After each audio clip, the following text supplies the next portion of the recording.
বলছি বাড়িতে কেউ আছেন? হ্যাঁ ভাই বলো। তোমার অর্ডারটা। এই অর্ডারটা নিয়ে তুমি এসেছো? হ্যাঁ দাদা, আমি এসেছি।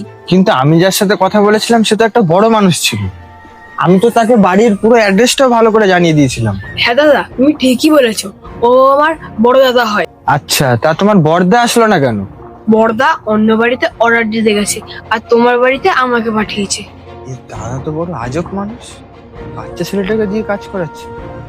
আচ্ছা ভাই, তোমার বাড়িতে বড় কোনো গার্জেন নেই? হ্যাঁ আছে, কিন্তু আমার দাদা কারোর কথাই শোনে না। তা তোমাকে তোমার দাদা এই কাজটা কবে থেকে করাচ্ছে? আরে ভাই বিশাল, সব ঠিক গেছিস? না দাদা, আপনি এখন যেতে পারবেন না। কেন দাদা, আমার ভাই কি কোনো ভুল করেছে নাকি? দাদা, এই বাচ্চা ছেলেটা কি বা ভুল করবে? ভুল তো করেছেন আপনি। আপনার লজ্জা লাগে না একটুখানি বাচ্চা ছেলেটাকে দিয়ে কাজ করাতে?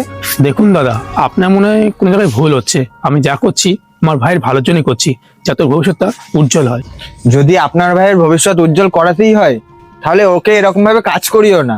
ভালো করে মন দিয়ে পড়াশোনাটা করাও। দেখুন দাদা, আপনি যেমন ভাবছেন তেমন আদৌ কিন্তু কিছুই না।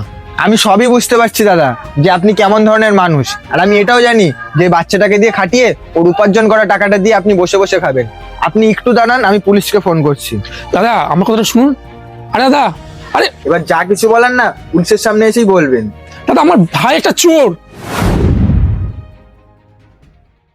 কি? আপনার ভাই চোর?